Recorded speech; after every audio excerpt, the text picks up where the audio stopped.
नमस्कार दोस्तों, मैं पूजा जौनप्रिया और आरती जौनप्रिया के भाई साहिल के लिए एक गीत है। एक माँ किस भाव में, किस तड़प में रो रही है, उस माँ का चीख, उस माँ का आवाज़ साहिल के आत्मा तक पहुंचा सके, उसी के आधारित पे एक गीत है। आप लोग सुनिए, जैसा लगे कमेंट में ज़रूर बताना। मोरे दुआरा के छोड़ी के ललनवा, बसरवा कमना घर लियला हो। मोरे दुआरा के छोड़ी के ललनवा, बसरवा कमना घर लियला हो। पाली पोसी बाबू तोहका बड़ा कई दियला रे, पाली पोसी बाबू तोहका बड़ा कई दियला रे। मोरे गोदिया के सुना कैला ललवा, जनमा के करा गोदी लियला हो। मोरे गोदिया के सुना कैला ललवा, जनमा के करा गोदी लियला हो। मोरे दुआरा के छोड़ी के ललनवा, बसरवा कमना घर लियला हो। माई माई बोलई बेटा कहाँ चली गईला रे, माई माई बोलई बेटा कहाँ चली गईला रे।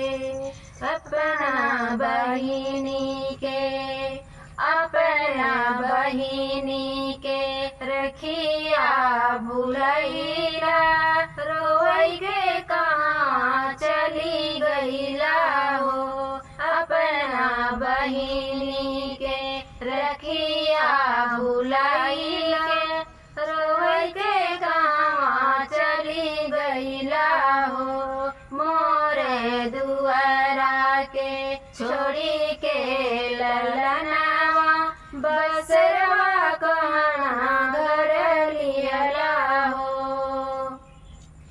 कबो ना बताया बेटा माई तो है छोड़ जाबई, कबो ना बताया बेटा माई तो के छोड़ी जाबई। हम कालई चलता अपना गोहना, हमहु तोहरा साथ रहबई हो। हम कालई चलता अपना गोहना, हमहु तोहरा साथ रहबई हो।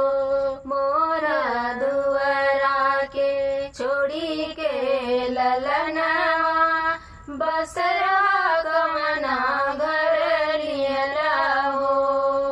बिलखत छोड़ी गईला अपन महातरिया हो, बिलखत छोड़ी गईला अपन महातरिया हो। हम मरी जइबई खाई के महुरवा, बसरवा कमना घर लियला हो। मोरे दुआरा के छोड़ी के ललनवा, बसरवा कमना घर लियला हो। तो दोस्तों, ये गीत आप सबको कैसा लगा कमेंट में जरूर बताना। ये गीत मेरे आवाज़ में भले है, लेकिन ये गीत एक माँ का आवाज़ है। एक माँ पुकारती है अपने बेटे को। आज उस माँ का यही हाल है। जिस भाव में हम लोग गीत गाए हैं, इसी भाव में वो माँ पिघल रही है, चिल्ला रही है, लेकिन अपने लाल को नहीं पा रही।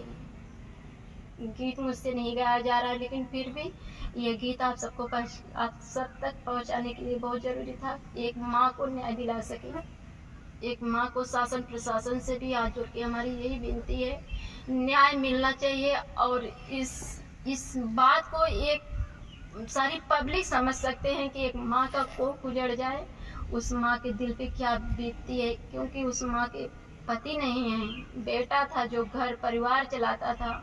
उस घर में वही कमाता था, तो और 3 भाई हैं और 2 बहन हैं, जो पालन पोषण उसी के कमाई से सब किया जाता था। लेकिन उस घर में आज वही चिराग नहीं है जिसके वजह से पूरा खर्चा चलता था। तो माँ कैसी तड़प रही है, उस माँ का तड़प मैं सामने से नहीं देख पा रही हूँ। क्या बताऊँ, मैं अपने घर हूँ फिर भी नहीं बर्दाश्त कर पा रही हूँ। तो आप लोग समझ सकते हैं, इसके आगे कोई शब्द नहीं है मेरे पास बोलने के।